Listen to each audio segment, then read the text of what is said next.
एक सरकार, एक मजबूत सरकार आदरणीय कमलनाथ जी के नेतृत्व में आप सबके आशीर्वाद से मध्य प्रदेश में हमने बनाई और वो सरकार इस गांव के दलित, आदिवासी, किसान, नौजवान, हमारी बहनें, महिलाओं की सुरक्षा की बात करने वाली सरकार थी। और उस सरकार में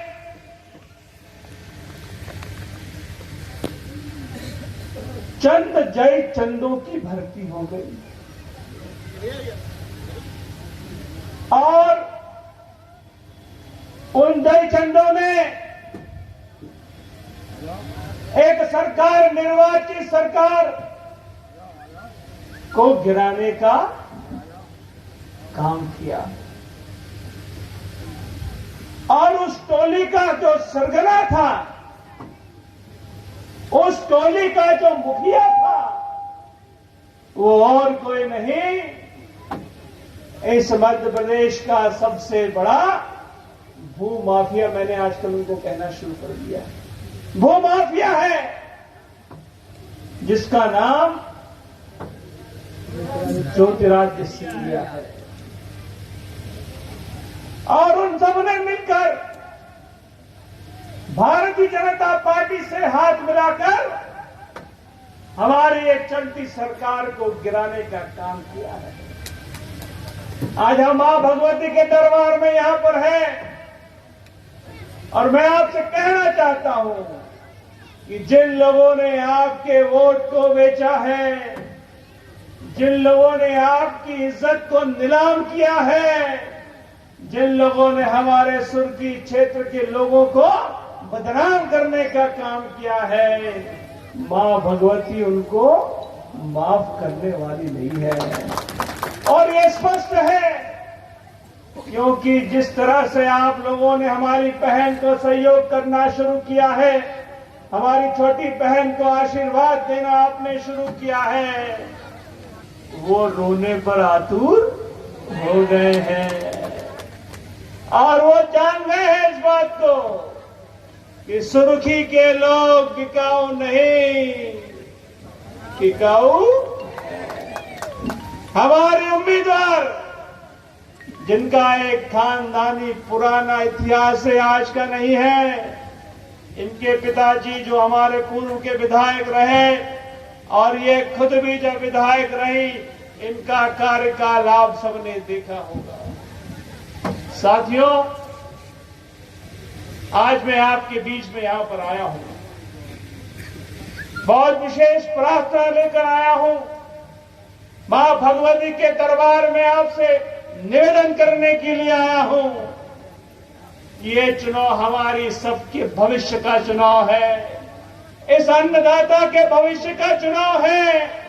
राजू यादव मुझे रास्ते में मिले और इनने मुझे कहा किस तरह से गुंडागर्दी यहां पर चरम पर है, गुंडागर्दी किस तरह से हमारे नौजवान साथियों को, कार्यकर्ताओं को जबरदस्ती उनके ऊपर केस लगाए जा रहे हैं, डराया जा रहा है, धमकाया जा रहा है। ये मुझे कई लोगों ने रास्ते भर मुझे ये चर्चा, हमारे गिरीश भाई और तमाम लोगों ने मुझे बताई। मैं आप सबको कहना चाहता हूं कि भगवान के घर में देर है लेकिन अंधेर नहीं है। अनीति ज्यादा दिन तक नहीं चलती है, भगवान भी उसका हिसाब किताब करता है, मां भगवती भी उसका हिसाब करती है। और लखन भाई ने अभी आपसे कहा यहाँ पर कि इनकी उल्टी घंटी अब शुरू हो चुकी है। मां भगवती ने भी तय किया है इस सुर्खी क्षेत्र में, इस मध्य प्रदेश में जिन लोगों ने अन्नदाता के साथ बेईमानी की है, जिन लोगों ने उस क्षेत्र के मतदाताओं के साथ बेईमानी की है, उनको माफ नहीं किया जाएगा। मित्रों, मैं आपसे कह देना चाहता हूं, किसी से भी डरने और घबराने की जरूरत नहीं है। और फिर अगर हम लोग डरने लगे राजू भैया, तो फिर तो काम हो गया। एक हाथ में लठ रखिए और दूसरे हाथ में हमारी भैंस का रस्सा रखिए।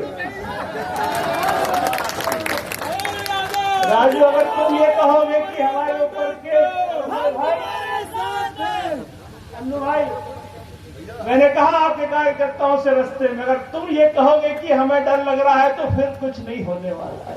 अरे हमारा तो इतिहास है, हम लोगों का इतिहास तो जेल का इतिहास है, तो नया इतिहास है।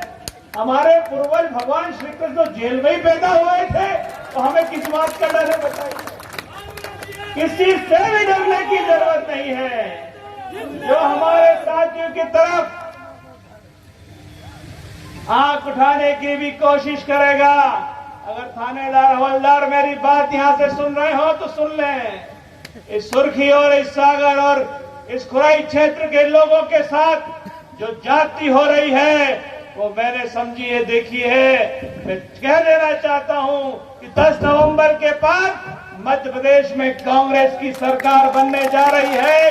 कमलनाथ जी पुनः हमारा नेतृत्व करने जा रहे हैं। और साथियों, तुम्हारा हिसाब अनेक भाई समिति पूरा वसूल करेंगे, चिंता करने की जरूरत नहीं है, किसी से डरने की जरूरत नहीं है। अपना वोट ठोक के लगाओ, बटन दबाओ। एक मिनट भैया से बात कर लेंगे। अपना वोट जोर से दबाओ, इतनी जोर से दबाओ कि बड़े अब्बा दिल्ली में बैठे 2 हैं दिल्ली में, जिनका नाम रंगा और बिल्ला है। और मैं तो नौजवानों से कभी कहता हूं कि उनका दूसरा नाम बंटी और बबली भी है। जो अगर सिनेमा आपने देखी हो तो इन 2 किरदारों को, जिन्होंने पूरे हिंदुस्तान की लोकतंत्र की हत्या करने का काम पिछले 7 सालों से कर रहे हैं, इनको भी इस चुनाव में अपने वोट के माध्यम से सबक सिखाने का अवसर हमारे बीच में आया है। साथियों, हमारे पास वो हथियार है, इसमें लड़ चलाने की जरूरत नहीं है।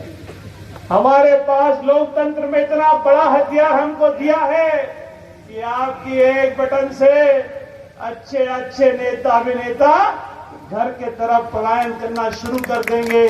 3 तारीख को आपका महत्वपूर्ण वोट मेरी बहन पारुल को आपको देना है।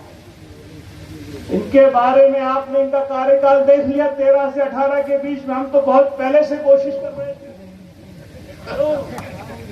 लगन भैया, कोशिश तो बहुत दिनों से चल रही थी, लेकिन देर आए दुरुस्त आए। हमें गर्व है हमारी बहन पर कि आपके बीच में सदैव रहेंगी। ये स्पष्ट करता है जिस तरह से पिछले 5 साल के अपने कार्यकाल में इस इलाके में विकास करने का काम किया, मां भगवती के चरणों में आकर यहाँ पर नमन करने का काम किया आपने, यात्रा के माध्यम से यहाँ पर आपके बीच में विकास करने का काम किया। ये स्पष्ट करता है कि हमारी रीति और नीति स्पष्ट है, हमारा कार्य करने का संबंध आपके बीच में स्पष्ट है और उसी को हम आगे बढ़ाएंगे। देखो भैया, 6-8 महीने पहले तो हम भी कोठी पे जाते थे। क्यों वे सोचिए, क्यों चिंटू, हम सब गए। एक तरफ कोठी और दूसरी तरफ हमारे गांव के गरीब की कुटिया है। और कोठी वालों ने तो बहुत बना लिया है। अभी हमारे नारायण भाई कह रहे थे भाषण में कि 40 से शुरू हुआ और 55 पे खत्म हुआ। जो कुछ मिले ले लीजिए, आपका है, उनके पिताजी का नहीं है। आपका है, ले लीजिए, खुशी से लीजिए, लेकिन उनको 3 तारीख को सबक जरूर सिखा दीजिए, क्योंकि ये इस देश के, इस प्रदेश के, इस सुर्खी क्षेत्र के इस्मत का, इज्जत का भी सवाल है। क्या उन लोगों को हम वोट देंगे जिनने हमारे साथ धोखेबाजी की है? क्या हम उन लोगों को वोट देंगे जिनने हमारे साथ दगाबाजी की है, जिनने हमारा वोट बेच दिया है? ऐसे लोगों को वोट देंगे। मैं कल गोहद में था, महगांव में था, तो वहां हिसाब लगा लिया लोगों ने भाई। वहां पर उन्होंने कहा साहब 35 में हुई है सौदा, तो राजा भैया 35 के हिसाब से ब्रज भैया 4,730 रुपया बनता है। और यहाँ पर तो 55 से ज्यादा की बोली लगी है, तो मैं समझता हूँ 6-7 हजार रुपए का रेट होगा। 8,300 देखिए हमारे बच्चे ने तो आंकड़ा भी लगा लिया। तो साथियों, एक वोट की कीमत 8,300 रुपया लगाई गई है। आपका वोट बेचा गया है, आपके साथ धोखा किया गया है। और अब तो पूरा खानदान लगा हुआ है, तीनों भाई लगे हैं, रिश्तेदार लगे, नातेदार लगे, उत्तर प्रदेश से भी लोग आ गए हैं। लेकिन जो हमारी बहन को आशीर्वाद आप दे रहे हैं, जिस तरह का जनसमूह, मुझे इतनी खुशी आज आपके बीच में आकर हो रही है। ये आपकी प्रस्तुति यहाँ पर ये स्पष्ट करती है कि अब इस सुर्खी क्षेत्र में गोविंद